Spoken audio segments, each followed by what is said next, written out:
Got it.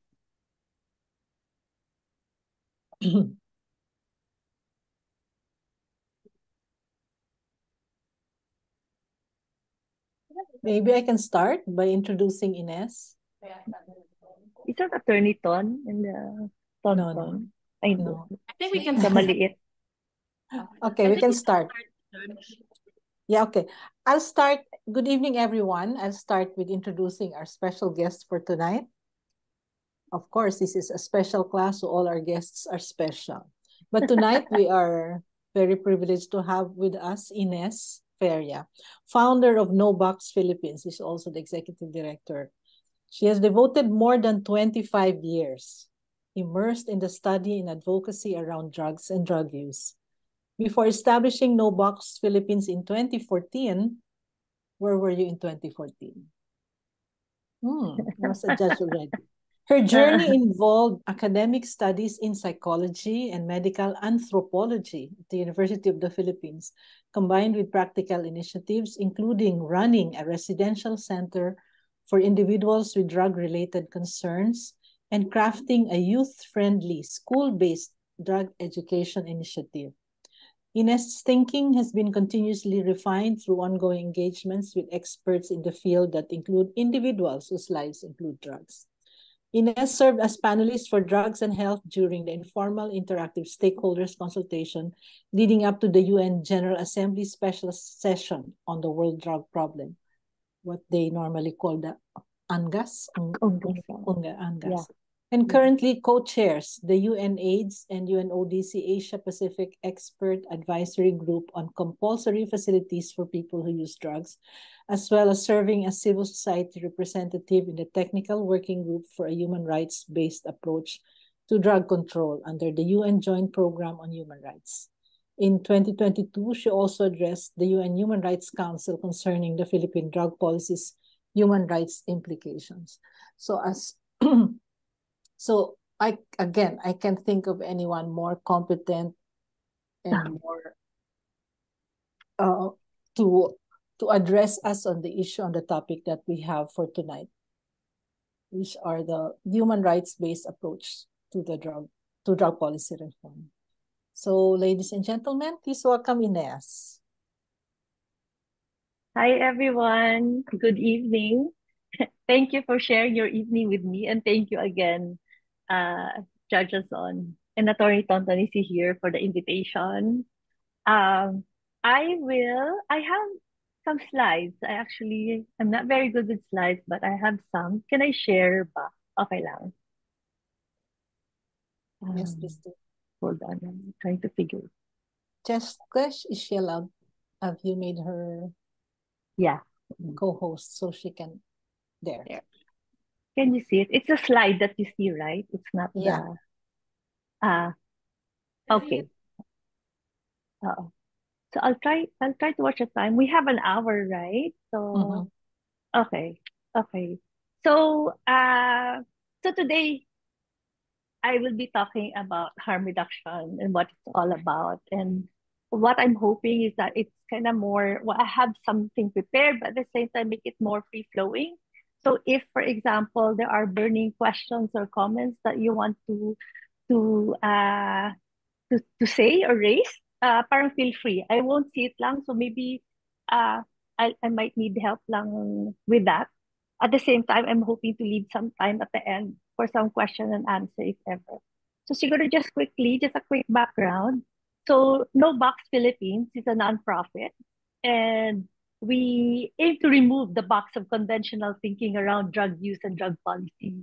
So hoping to inspire individuals like you to be able to not just see the bigger picture but a more complete picture. Now, how do we get a more complete picture? How do we get a more complete story, and ultimately leading to improved solutions and improved lives na anchored na on human rights and human dignity. So siguro I'll start a bit with a story. So a few years back, midnight, I I got a phone call uh, from Miguel and Bobby. Uh, they're two brothers in their 20s. And they were recently in the residential center that I was running before, no? And they called and they were hungry and they were tired and they asked if they could come to the center. 3 weeks earlier, they actually were with us and had uh, parang left na to go back to their family. And they were doing really well na to the work they were doing in the center and everything. But for some reason, that night, something went wrong. Maybe the parents were looking for them, they couldn't contact them. And yet instead of calling their parents, they actually called us, the residential center. So parang unheard of siya, di ba? Parang ganon. And that they were wanting to come back to the center. So parang that made a really big impact on me na parang, um, because then, one is parang relief then, because knowing that they were safe, and that at least for that evening, they were going to be safe. And also the fact na they actually felt that the center was a place where they felt safe, na they felt respected, they felt na they would be okay. So when they came in, it was, ano na yan, mga 1 o'clock na siguro, 1:30 in the morning. So we had a prepared meal for them, a warm meal for them. And then we even had fruit salad earlier that evening. So we had some that we offered to them. And they ate it.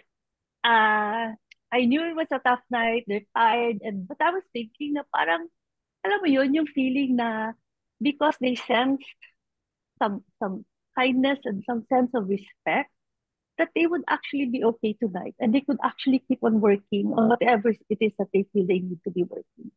So, um, so that story always stuck with me because what it essentially was saying, like how how we see drug use and how we perceive people using drugs really shapes the response that we then uh, have and the response that we provide. No? So in this case, for example, uh, contrary to probably what would happen in some of the programs, it entailed knowing that they had, number one, they called. So there was trust, and we had to take care of that trust. No? And the fact that um, knowing also that they had gone for days using shabu. So shabu is a stimulant. So it was important to know that they were using shabu, that they had been up for several days, and that which means also because shabu suppresses hunger, they haven't eaten. So that's why it was important for them to have food when they arrived. And it was important that they are able to rest. Kasi if they are already starting withdrawing, they need to sleep. The body, ano yan eh, parang aching. And there's no point in having a discussion around it or doing any kind of other engagement. So as soon as they were done eating, we did a quick check like they were okay. And we just said, you know what, just have a good rest. We are just here. And when you're ready to talk about what happened, then just let us know and then we'll talk about it. So there we can see already how yun nga, the way we understand drug use, the way our knowledge around drugs, um, it's not the response when we talk about human rights, it's actually very inherent in the harm reduction lens. And it's just a very human way of engaging with people using drugs. So therefore, I think when we talk about human rights, it has been said that the person is at the center, right? So parang ganito din. So we're not focusing on drugs, but focusing on the person and what the person's circumstances are and what their needs are. So this is a little bit different from the typical, for example, pag sinabi mo, pag drug use kasi pag gumagamit, criminal, no? That's why the tendency then therefore is to incarcerate. Ang laking bagay. It becomes logical for people to do that, in other words. Pag sinasabing pasaway, That's why we can see how the tendency to respond is to discipline, di ba? Kasi yun yung thinking. Pag yung thinking naman na makasalanan, kaya kailangan mag-repent. So iba naman, ano ba yun? May sakit, di ba? It's the person who using drugs is sick. So the tendency is to say, dapat treatment ipasok. And in fact, the other one pa, when you talk about, when people think na, ay, hindi naman ano yan eh, biktima lang na biktima.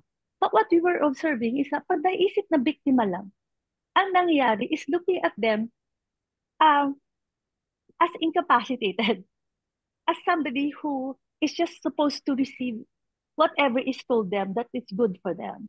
In short, nawawala din yung sense of agency ng tao. So yun, so I just wanted to emphasize that. So that moving forward, I mean, we cannot cover everything in the 1 hour we have, but to always be reflective on how we really, not only how we understand drugs, but how we see people using drugs and how this shapes how we would respond to them. Ayun. So, going back to the example kanina, and talking about the brothers who came. No? So what we're after really is for the health and well-being. And I think that's what we need to do right now instead of focusing on drugs, is to really parang revisit ba the original intent. Kasi even if we look at 9165, if I recall correctly, it actually says somewhere there, it's about safeguarding the well-being of its citizenry, particularly the youth. And in the UN Convention on Drugs, yun din yung pinaka-premise nila. The concern for and protection of mankind's health and welfare. So ang tanong dyan siguro is then, what would contribute to this? Oops, it's echoing. Ayan. So what's contributing to this? No? And that's what you need to understand. And that's what I hope to be able to share with you today. Kasi mukhang ang nangyari, if you look at our law and you look at the other policies, the tendency to think is protecting the well-being of people means protecting them from drugs. But is that really the case? No? Because if that's the thinking, that's why the tendency is to go for drug-free, di ba? Drug-free schools, drug-free workplaces, drug-free settings, or it's not just a pathway for some people, no? So yun. So, eto. So yung offer, kita ba? That's it. So, excuse my slides because this is from my other slides. So essentially, what happened kasi typically is that kung yung goal, the one on the left, the one that says health, safety, and well-being, right now, it seems that the goal is not really health, safety, and well-being. The goal is drug-free Philippines, di ba? Drug-free workplaces, drug-free so on. And what happens is people do whatever it takes to keep places drug-free. So I wanted to kind of shift that and then look at instead going back, revisiting to the intent of the UN Convention, supposedly, to revisit the intent of the law, and to focus on the health, safety, and well-being. Therefore, if that's our goal, what we do now is explore what then would it take to keep people healthy, safe, and okay today. So, ayun. So, wait the reason lang I'm notes because parang I forget the things that I was gonna say, but ayun, okay. So what does this mean? So what I'm going to do is actually share a framework and a model that I'm hoping you would be able to take home with you and reflect on it. Maybe if you're interested, read more about it. But this is basically a framework that we hope will be helpful to you. Kasi what happens is, when we talk about drugs, if you remember, if you've come across the whole idea of the RAPR, right? This was brought up. So where you always talk about drugs and consumption of drugs in the context in which it's taken. So if you take the RAPR example, where if you might know, rats when placed in an environment where there were alternatives to the drug. Familiar ba sa rat park? Was this something that was This was something that was taken up, right? Right? It was in Professor Lee's lecture. Ayan, so Lee. So quickly lang to put it context, so bali sa rat park kasi was because it was an experiment where rats were placed in a big space where they were free to roam around. There were yung wheel for them. Had other rats, so they were able to connect, to mate. So they had all these other things going on. And it showed when that happened, the rats weren't really going for the may lever kasi yan that they press. So they weren't going for the lever where they would have drugs, no? If ever water lang.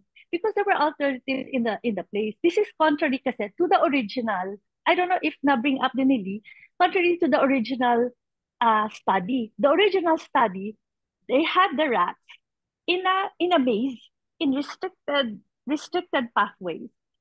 And what they do is that they can just move in those maze, in those narrow spaces, and then reach a lever where they can press, where then they receive the drug. So what happened? There was nothing else for the rat to do, and they would just keep on pressing the lever. So that's the thinking that kind of gave the idea na if parang pag nag-umpisa na yung drugs, tuloy-tuloy na. But then, yun nga, medyo uh, the understanding became broader with the rat park. So it's the same way also. There are additional studies that have been made which underscores the role of the different factors in a person's context, no, in environment. So social economic factors, as well, more importantly, that human connection. Kasi we're social beings.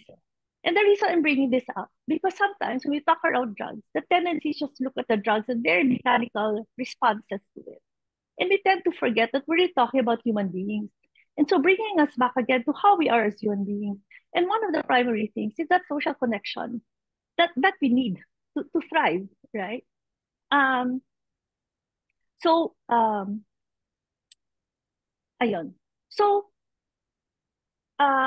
this one also, I will bring it to, ayun. So the idea is, if that's the case, then how do we, paano ko ba sabihin? Yun na lang. Okay. So what I wanted to say is, when we think also of health, safety, and well-being, the idea is that we have to understand that the majority of the people who use drugs, most of the people using drugs are really non-problematic. Diba? Kasi here, so therefore, when we're thinking about health, safety, and well-being, we're not only thinking of it in terms of the response, na parang treatment, it's also creating those systems and healthy settings and healthy spaces, supportive spaces, so that both people using drugs and people who may not be using drugs would be able to live healthy lives, kumbaga. So,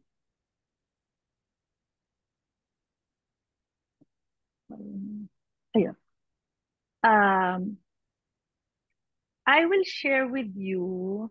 So yon. So in the next few minutes, I want to share with you lang about harm reduction. So again, this is the framework which I hope you will find helpful in understanding situations when they're part of a picture, so that dala-dala nyo sana whenever there are interactions with people who are using drugs. No? So, eto. So with the harm reduction framework, so I'll talk about the drug setting. So I don't know if this has been brought up. Let me know na lang if I'm repeating what might have been said in other instances. It has not yet been discussed. This drug setting. It's the first time. Okay, and some the principles. Sige. So I'm trying to do, ayun, kasi flowy, sige. I'll try to be kasi, ganito. So drug setting model, and then some of the principles, and tie it up to the whole idea of human rights. So, first of all, step back tayo. When you talk about drug use, one is it's a human activity and a human experience. So basically, it's not good or bad. It's like any activity that we do, right? And like any human activity, we're studying, we eat, we cook. we cross the street, we drive cars, we do them because they work and they benefit us in one way or the other. No? At the same time, they may also carry risk, just like any of the other behaviors that we do. Like for example, if you're cooking, if you just do it blindly, wala kang sinusuot na ano, then baka mapasok ka. If you cross the street, because you need to get to the other side, you need to get where you go to, but you cross a highway, you don't look and be careful, baka masasagasaan, di ba? So what we do is we inform ourselves, right? Um, to be able to to still be able to do what might be benefiting us, but where we minimize the risks to it. And the other thing that I wanted to say also na the context matters. So when I say context matters, the context kasi in which the drug use is taking place will shape the drug use experience. Meaning in terms of the pleasure, in terms of the benefits, but also in terms of the risk, the nature and level of risk. So I'll try to break it down later on when I talk about the drug setting. Pero ito yung pinaka-basic sana. Na dito kasi naka-anchor when we talk of the harm reduction framework. This is the way we look at and view drugs. And remembering also na again, most of the people using drugs are non-problematic. And if that's the case, therefore, we cannot say that drug use, therefore, all the ill effects. Drug use, therefore, everything that's wrong with society, right? Kasi depende nga siya sa konteksto. Because if you look at it also, sorry, hindi ko alam kung nasabi yung when you say non-problematic and no need of intervention. Sa World Drug Report, UN World Drug Report, what it means kasi is that hindi sila diagnosed for substance use disorder and there's no harm to self or others. So wala pala. Talagang they're able to live their lives as we would, taking care of their responsibilities, having normal relationships, family relationships, and so on and so forth. Siguro, if there's anything that we need to be more concerned about is how the smaller percentage of people using drugs who may be problematic, alam na natin na hindi lang drugs yung factor dyan. Diba? Otherwise, lahat na gumagamit would have some kind of problem. So what's critical there is also, therefore, what is going on in the person's life. No? So going back there to the studies I was mentioning, there are other factors that need to be considered in understanding a situation when it comes to drugs. We cannot just look at whether or not a person is using drugs. There are a lot of other considerations that need to take place. And so the problem is more of the people who are needing some kind of treatment and assistance. What is also worrisome is that you have maybe 15 to 17% only who are actually accessing the kind of treatment and help that they need. No? So yun. The next slide is really just to reiterate again in terms of context. So never think of drug use in isolation. No? Drug use doesn't exist in a vacuum. And anytime we just focus on the drugs, on the person using drugs or not, we're actually depriving ourselves, the person, the family, ourselves, of the information that we need, that we can use to be able to respond appropriately and justly. So in the next slide, basically what I will show you and what I'll try to talk about and share with you is that framework I mentioned, the drug setting, where drugs might have certain predictable effects, depending on the type of drug it is, no?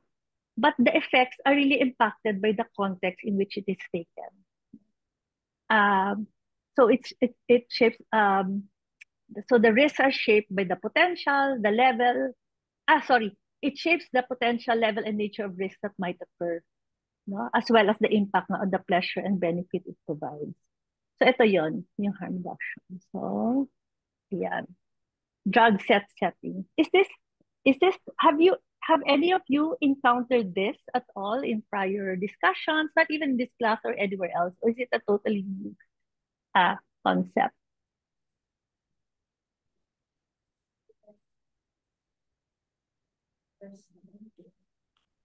It's their first time or first time? First time then. Sige. So when we talk about drug setting, essentially, so this is the guide na, as I said, for example, if you're engaging with anyone as a, maybe from client human, or when we say nga, if somebody in treatment, or just interacting with somebody that you find out is is using drugs, no? So this is just something that will tell us that there's more to it than the surface level that we see, no? And even with media stories, no? So this is also helpful. For example, when they just make a direct say na, diba, parang I remember this story na parang may aksidente tapos malamang gumamit ng drugs. Tapos so people are now making the connections that drugs caused the accident. But then you will see here that there are other factors that we need to try to understand. No? So yung drug dito, so the drug, meaning, for example, the type of drug matters. So is it a stimulant? Is it a depressant? Pag stimulant kasi, for example, like shabu, then we know already there are predictable effects na magre-raise ng heart rate, no? Euphoric, would stay up for a long period of time. It suppresses hunger.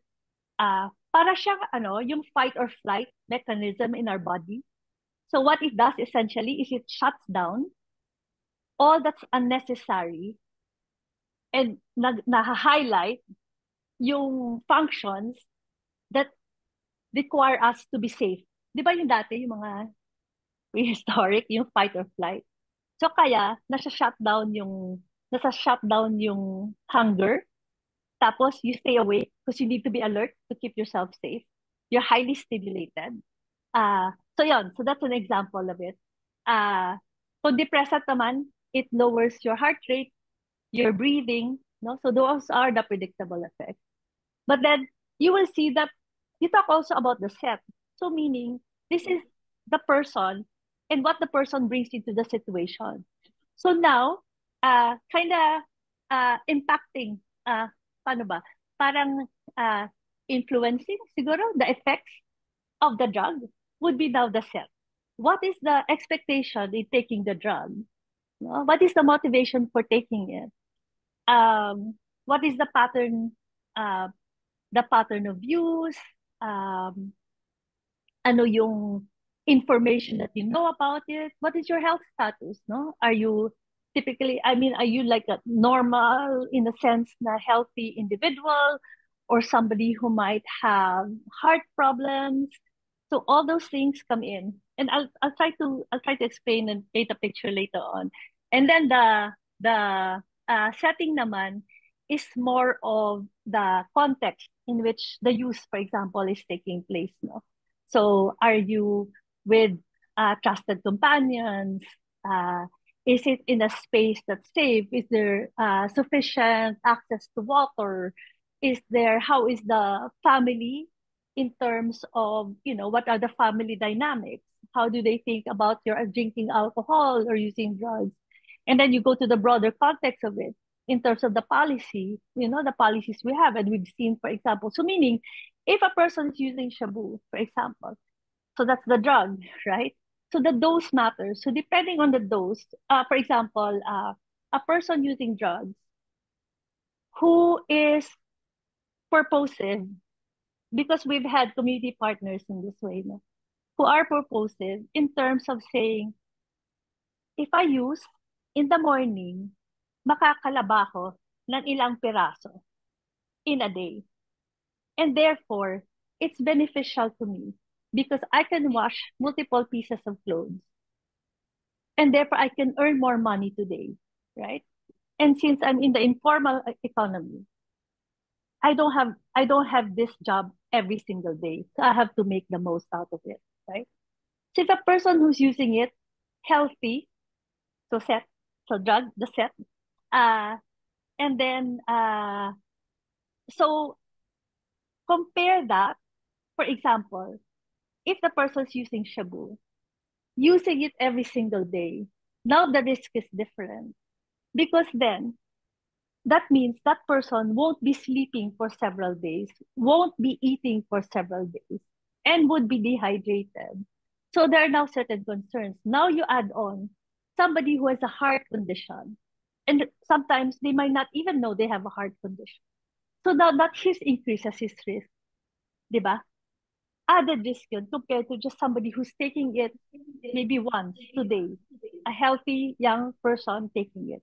So yun yung gusto ko lang emphasize na hindi siya pare-pareho. And when you look at the drug setting model, you're really looking about a range of realities when it comes to drug use. No? Wait, I'm trying to look at my, sorry, my examples. Ayun. So one time, for example, sa Cebu, there was somebody who asked for help from us. And kasi at that time, nalagay siya sa listahan. And then so he had to go to a program. And the program at that time involved Zumba, physical activity, because the thinking of the LGU where they were staying, yung thinking dati, di ba, na Zumba kasi para lang may magawa, kasi bored mga yan, kasi kailangan nila mapawisan. So you can see already how people are thinking about it shapes the response they think is needed. But what happened when we referred the person to the medical doctor, it seems that he had hypertension, he had PTSD, had post-traumatic stress syndrome, and he's taking shabu, he's taking methamphetamine, was actually helping him feel better. So see, those are the complexities and nuances that need to be understood. And so, sorry,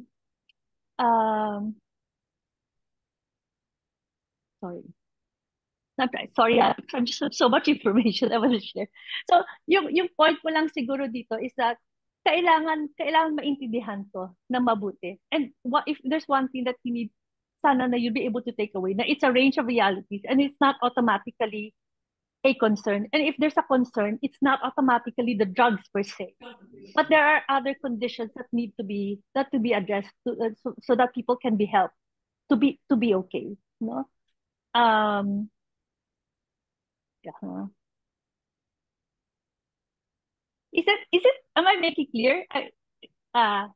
Is it still clear, or is it kind of glow because or other questions that you have before I continue around this? Kasi I think critical kasi in understanding or at least have a grasp or have an appreciation for the drug setting. Kasi it's not only in terms of determining the drug use experience, it will also have implications on what we think treatment looks like. It will have implications on what we think drug education will look like. So therefore, this links now to what you're doing. For example, when we're talking about people using drugs who are now forced into treatment that they might not need, because the assessment is not based on the drug setting model, which gives a more complete picture of their circumstances. No? So then the question is, ang implications doon, therefore, pag pinwersa, persa talaga, no, yung plea bargain. Kasi it seems a lot of people are kind of forced to agree to plea bargaining. And then they're mandated to go to treatment. Sa community-based program, sabihin na natin, or worse, in a rehab, confined in a rehab program. Tapos hindi pala eksakto yung services and programs that they were provided, right? But because they were mandated to go there. And then it was not helpful for one reason or the other. And then, for example, then they use again, then they get punished for it. Ang daming levels nun. Number one, if it was problematic and there continues to be a problem, then we need to ask what was going on in the treatment program, right? Was it making an assessment so that it actually provided for the needs of the person rather than what they think the person needed? Kaya mahirap yung dekahon ng mga programa, no? Secondly, if a person is using drugs now, in the community does not automatically mean it's a problem. Because if you look at it, and also from the experiences, and we have community partners, and I think maybe Panke has talked about it, there are people who use drugs who are carrying on with the responsibilities in life, right? So we cannot throw a general policy around this and force people into treatment. You will hear the word always like recovery. What does that mean? No? When recovery is sometimes meant to mean abstinence, but is abstinence necessary? Now, I'm not putting here a good or bad, okay or not okay. It's just to be able to be more objective in assessing situations that we might find ourselves in. Whether it's with people we know, whether it's with clients, no? Na kailangan talaga siya himay-himay yun.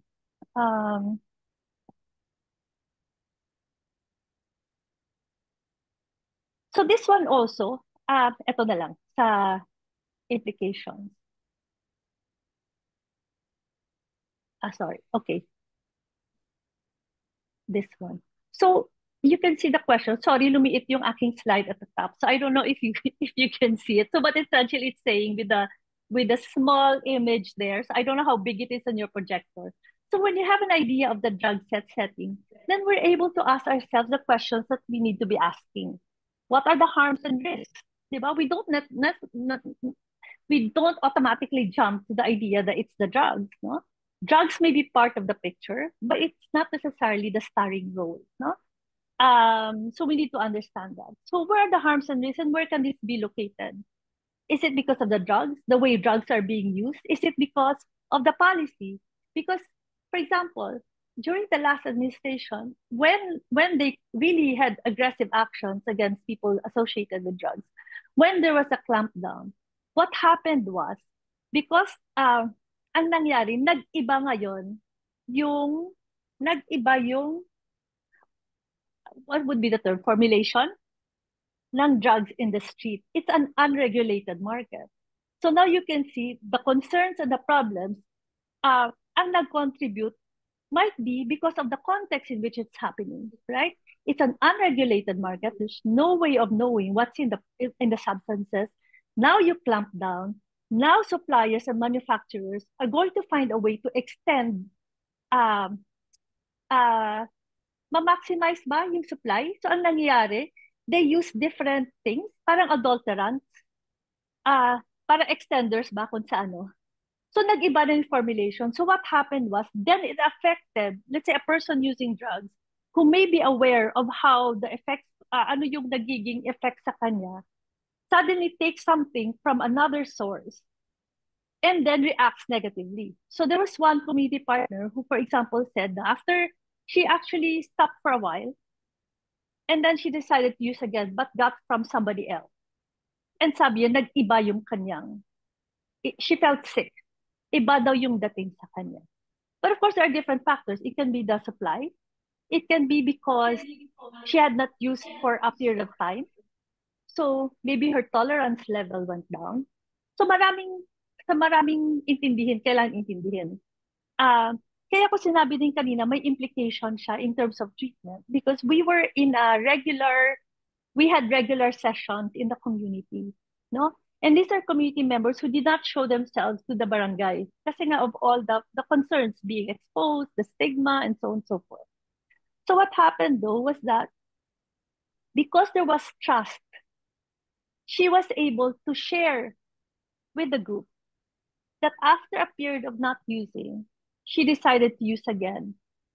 And then, ang reaction ng mga kasamahan and everyone was, oh, and she felt sick. So tinatanong siya, kamusta ka ngayon? Are you okay? And so on and so forth. Because there was an open discussion around it. So we were able to discuss it. What was the experience like? How did she come to the decision to use again? And so on and so forth. Kaya importante talaga that trust and relationship. That's a basic principle also. Because how will we know what's going on? Whether they're clients in a legal case, whether they're clients because it's a clinical concern, how will we know how things are if we don't establish that trusting environment so that they would be able to speak to us? Because that's the other principle as well. We talk about harm reduction. It's about collaborative action. It's about coming together with what we know to be able to jointly come up with the response, what needs to be done. That's very basic in terms of any health intervention. If you go to a medical doctor, for example, they don't automatically assume they know what everything that's wrong with you, di ba? They ask you, ano nangyari, what made you think, what were you feeling, what was going on. So, tinatanong lahat yan. Kaso, when it comes to drugs, hindi na tinatanong yan. Basta na lang ini-impose yung isang programa. No? But ideally, using a drug setting, we're able to ask, saan ba yung problema talaga? So it's not about immediately providing a solution. With harm reduction, it's actually providing a way to identify the problem so that we can come up with a solution. So, yun. So once you know, is it the drug, the setting, and then we figure out what are the different ways, no, in terms of the services, the programs, the policies, by which we may be able to address the harms and risks and to reduce this. And then also how to make them available and accessible. So, ayun. The question I have here, self-check. This is something that I've added. Because sometimes in the noblest of intentions of people, we think we're doing them good, diba? It's for their own good, may ganun thinking. But so there's always we always need to check whether it's in terms of providing programs, services, in terms of the policies that are in place. Is it needed, and is it really what's needed? And if we're doing this, at what cost? At whose expense, diba? Interestingly, I had a recent activity sa parole and probation and talking about the role of stigma, no? How it's really suppressing and depriving people from being able to access the kinds of support that they need. And then, the question that was raised was, but hindi ba yung stigma para ma-protect yung society? So it was interesting because suddenly you saw how they already alienated the persons using drugs, no, from society. Parang ganun. So may mga ganun. So they think it's okay kasi I don't know, I asked to unpack pero hindi na unpack ano yung talagang meaning niya. Pero yung ganun ba thinking na parang are we alienating and pushing people away instead of bringing instead of considering them as part of society. So yun. So are we sure also we're not placing people in greater harm by our actions and decisions? We saw this already, how people are being arrested because we think it's good for society, di ba? They're put in jail and then things become worse because then, for example, mothers are separated from their children. So this is what I always say. They would say about drugs breaking up families, but parang no, parang it's our policies that's breaking up families, right? Because you're separating parents from their children. So it's always a continuous self-check. And then, ayun. So, quickly lang, ang bilis pala ng oras, no? So, quickly lang, in terms of drug education, siguro yon. So, it's very important for us to have open and honest drug education. Meaning, based on their drug setting, so that it's information that people can actually use to also protect themselves, to also make informed decisions, no?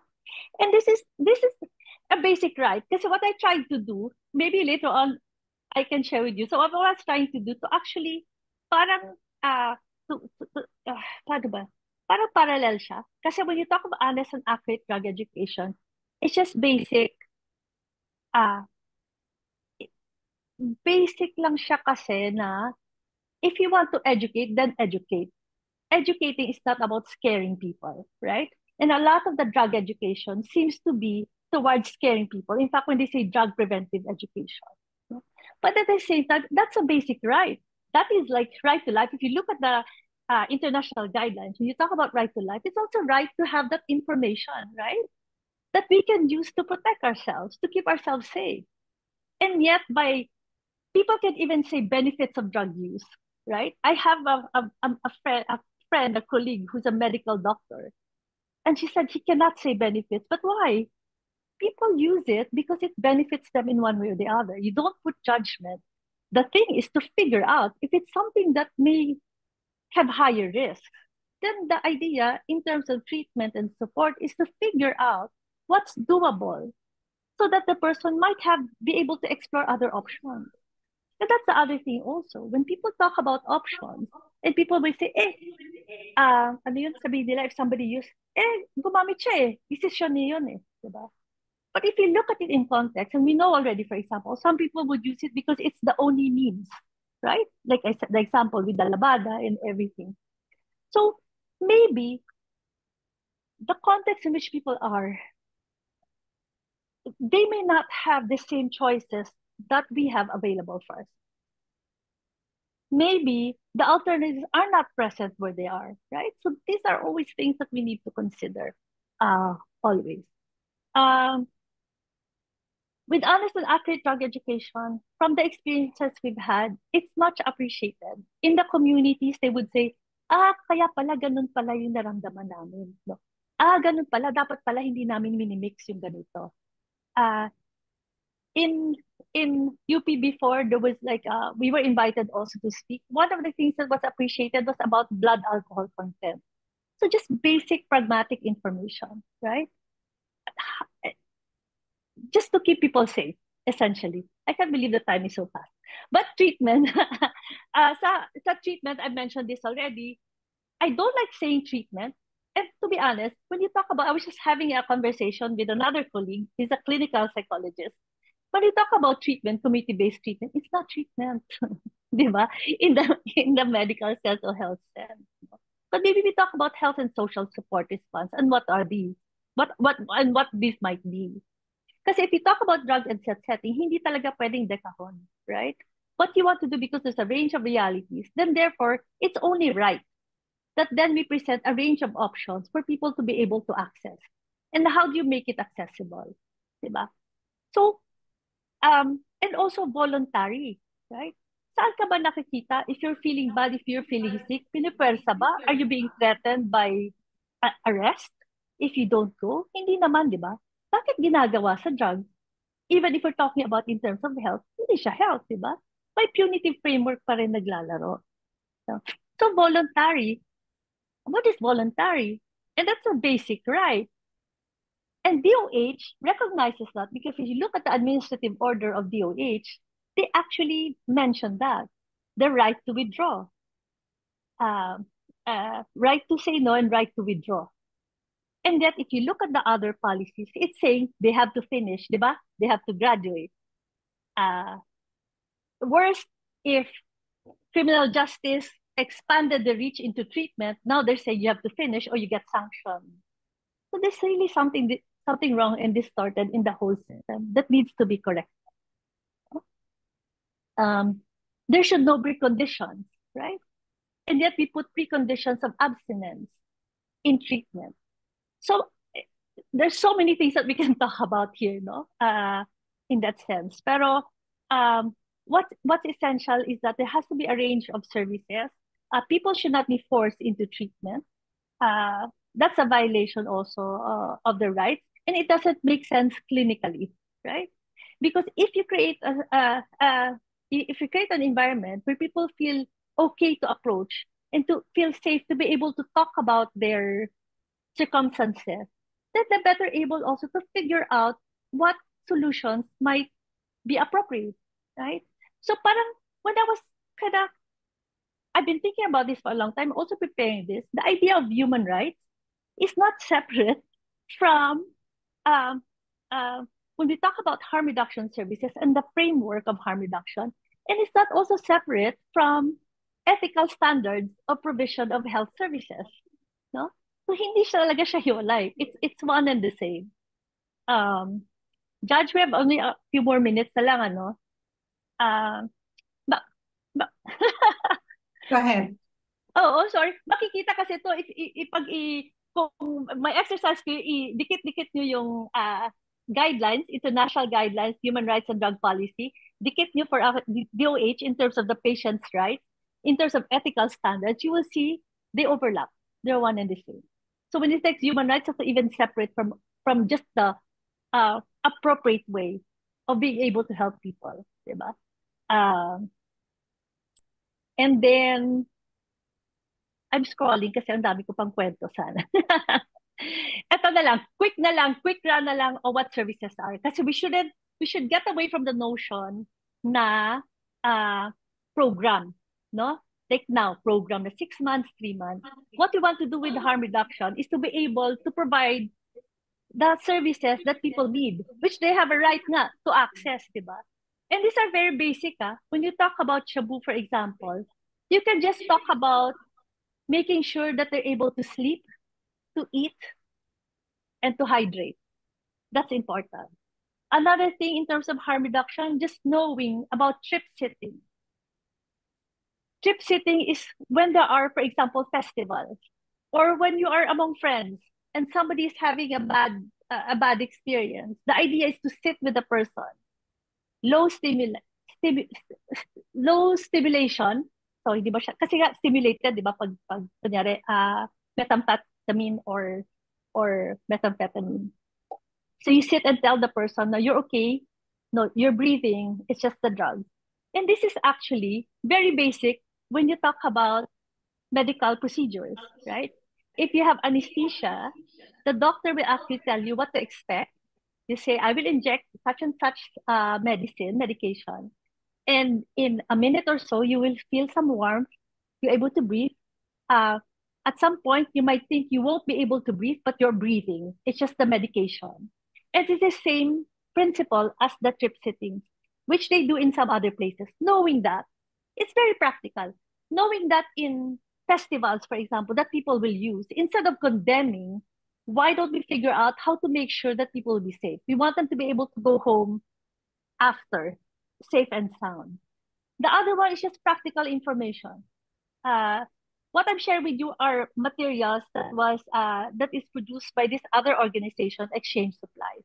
And when we shared this on our social media, it was one of the highest engagements. This was after the Close Up Festival. I don't know if any of you are familiar with the Close Up. A few young people died, parang ganon.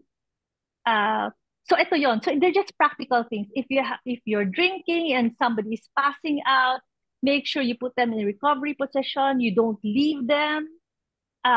Make sure you check if they're clammy kasi baka may alcohol poisoning. So very practical things like that. Naalala ko nga, there's one before incident, diba, that the flight attendant who was very visibly intoxicated, at least based on the stories. Tapos yung huli ata, they let her sleep it off and she was lying down in the bathtub.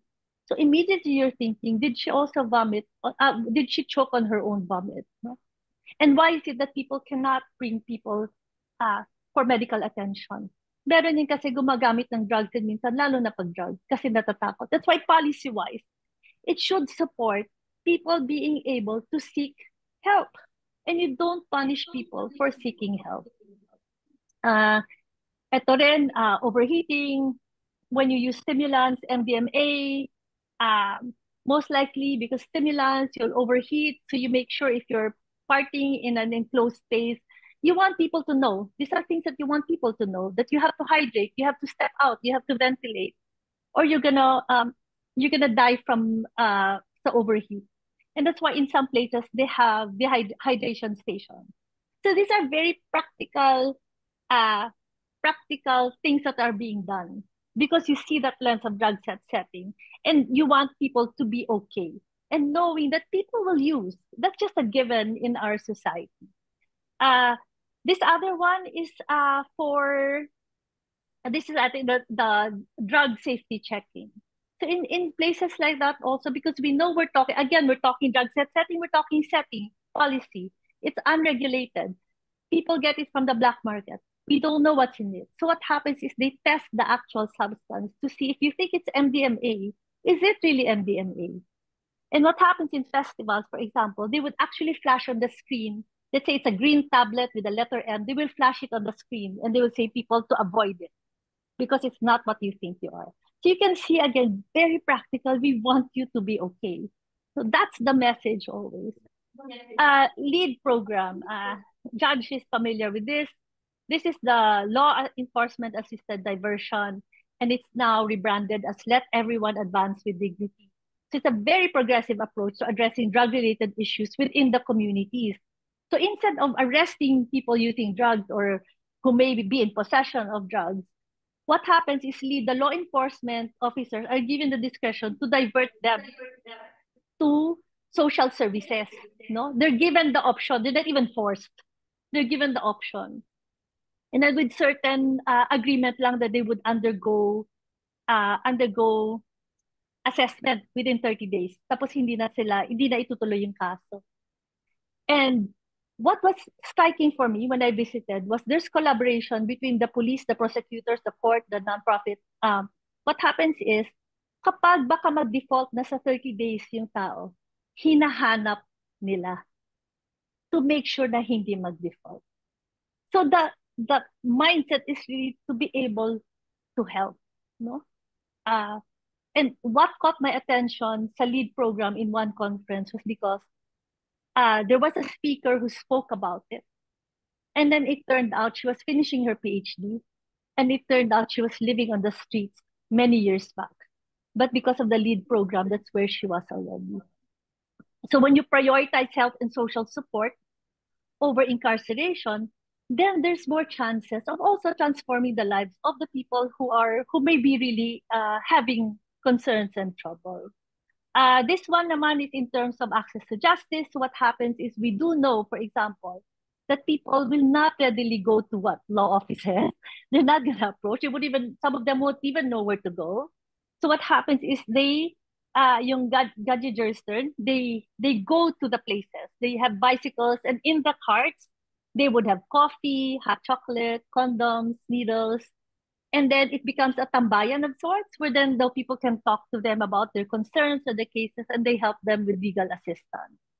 A couple more na lang. These are safe consumption facilities. Again, because you know that people are gonna injecting, what help will it do to morally judge them, right? So what happens is they're being able accessing services like this, where if they do inject, they're doing it in a sterile, clean place under medical supervision. So then we prevent or minimize the risk of overdosing. And what's nice there, what I really like about this is there's a mirror. I don't know if you can see that there's a mirror. And the mirror just shows how well they understood their clients. Because most of the clients live on the streets. And in the street, they're always on the lookout for the police. They'll be rushing, they're injecting, which would increase the risk for infection. So what happened with the mirror is, kasi sanay sila sa ganun, so they don't jump. So they will see na may palapit na tao, na hindi sila magugulat. Even that's to show the respect for the person as well. And we've talked with some people who have accessed the consumption rooms, and one of the common things talaga they say, that they feel like there are people there, they're treated, kinakamusta sila, kamusta yung pamilya, and so on and so forth. So not condemned for their drug use. This one is more of providing naman what you call substitution therapy or opiate-assisted therapy, because then now by providing doses of substances that will prevent the withdrawal, the up and down, and to reduce their cravings, people now are able to be more stable, and in terms of looking for jobs, maintaining jobs, employment, school, and so on. And these are usually spent in clinics.